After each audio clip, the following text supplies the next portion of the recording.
Hi fellow flowers, Violet here and welcome back to another video. Today I'm going to be showing you how to make the classic, the one, the only, the lanyard heart. So I would classify this as an intermediate project. It probably takes around an hour to do. And all you need are 4 colors of craft lace. They can be the same or different. This is Rex Lace. It's plastic lacing by Pepperell Braiding Company. I'll post a link down below if you're not really sure where to get craft lace from. But you can get it at your general craft store like Michael's or Joann's. And so, yeah, you're going to cut 4 pieces of string to be about 3 feet in length or about like 1 meter. And then you're going to take 2 of those strings and you're going to start a box stitch. So that's what I'm doing here with the 2 loops and then going over under. I have several videos on how to do the box stitch. So I'll link those down below as well if you need that. And then I'm going to do 2 stitches. So I'm just kind of fast forwarding through those. But you're going to do the box stitch, then do 2 stitches to kind of start getting that point at the bottom.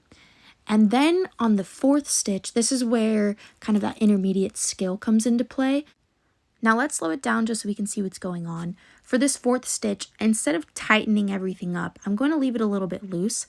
And then I'm going to take my pointer finger and put it underneath those 2 green loops. And these green loops are going to become the main strings for what's essentially going to be kind of like my wall lanyard. So with my finger underneath those green loops, I'm going to add this white string and I'm going to thread it underneath those, and then I'm just going to grab the midpoint with my thumb. And here's the part that's really important.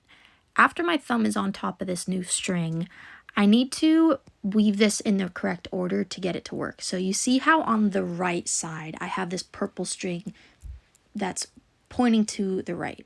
This means that the first string we're going to weave is the white string on the right. So with that, I'm going over that green string that's now my main string, going over the first green string on the right, and then underneath the green string on the left. And then I need to kind of pull that white string up and out of the way, and then I need to grab the other side of it, and I need to pull that over and under in the opposite direction. So that string would be pointing right. And if that's a little bit of a complicated way to understand it, don't worry. I have a better video that uses the tape method, and that one goes a little bit more in depth. So if you need a little bit more help on how to add and remove strings, I'll post a link down below for that.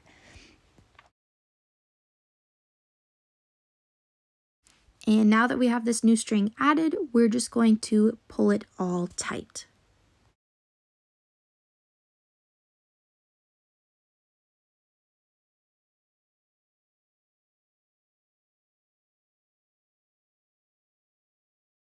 And next, you'll want to do 1 stitch of a square stitch or box stitch just to kind of solidify everything and tighten it all down.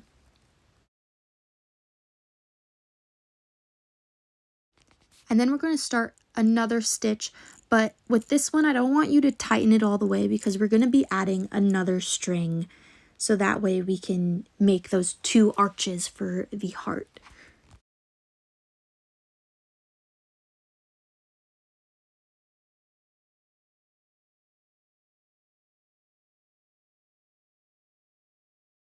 Here's where we are going to be adding that 2nd string. So I'm shoving the purple and whites apart from each other. So I have a purple and white on top and a purple and white on bottom.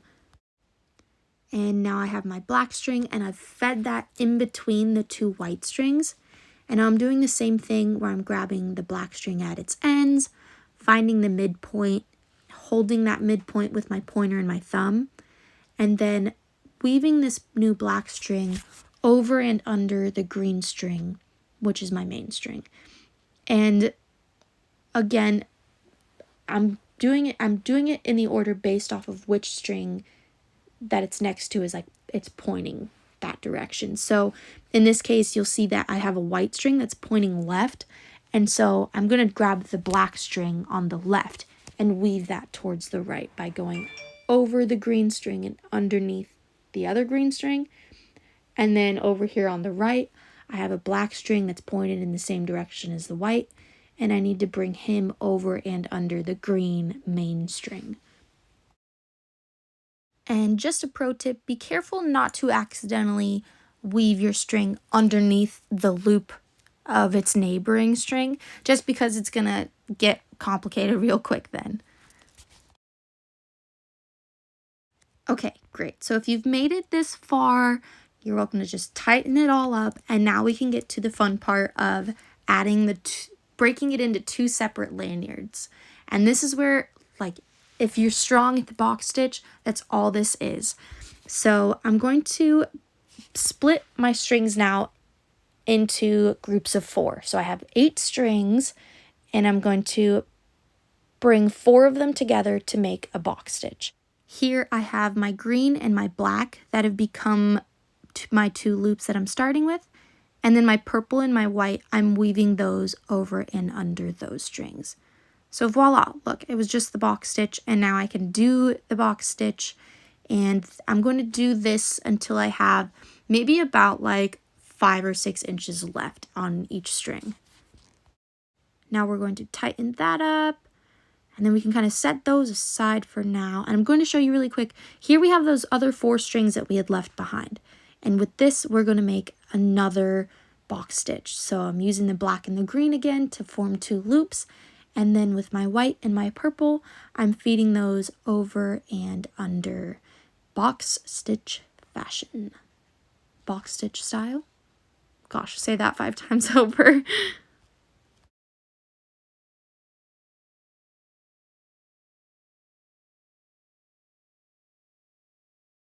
And fast forward to when I have about 5 or 6 inches left on each lanyard, and they're both about the same length.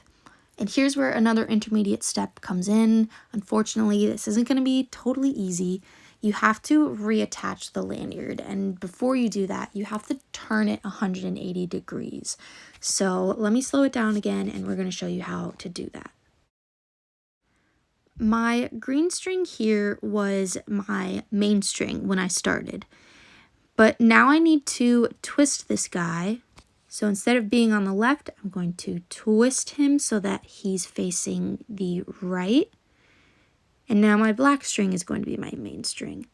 Now if these were flipped, you could just twist it all the same. But the idea is that you want to spin both lanyards in opposing directions and then weave them together. So see my green string that was on the right, I just twisted him, and now he's facing the left as well. So I have 2 green strings facing each other now.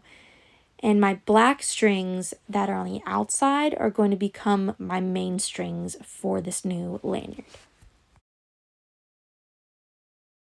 Now I need to kind of direct those green strings off to the side so that they're not like pointing in my way.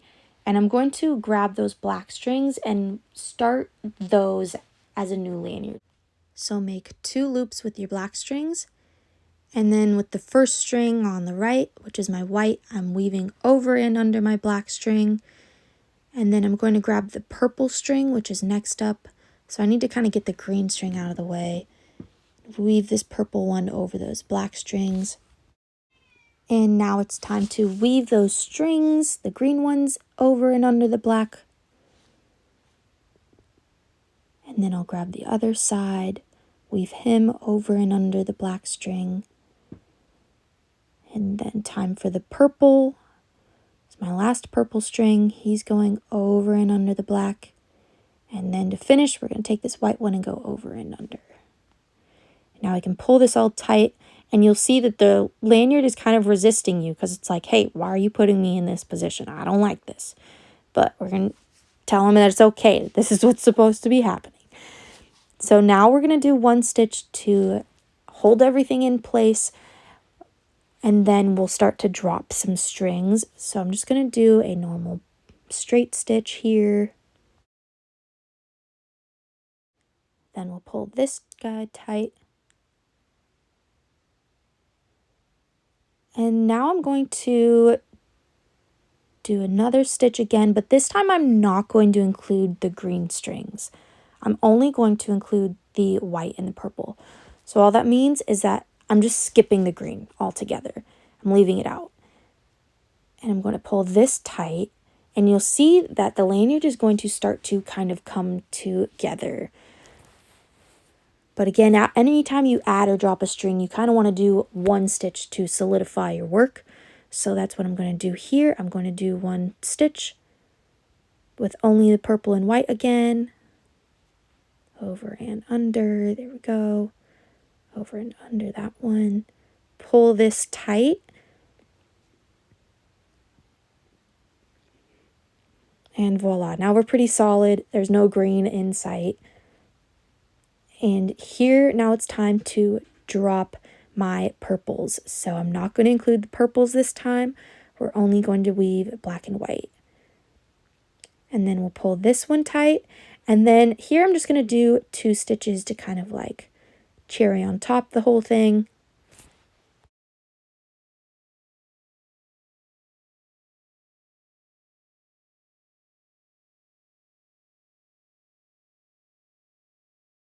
And there you go. Looks really crazy. We're just going to trim off some strings. Then we'll maneuver some things around. And you'll see that what we've made is not a squiggly squaggly, but it is in fact a heart. So here I'm going to get these black and white strings off. I'm going to give it a nice tug one more time before I trim these off. And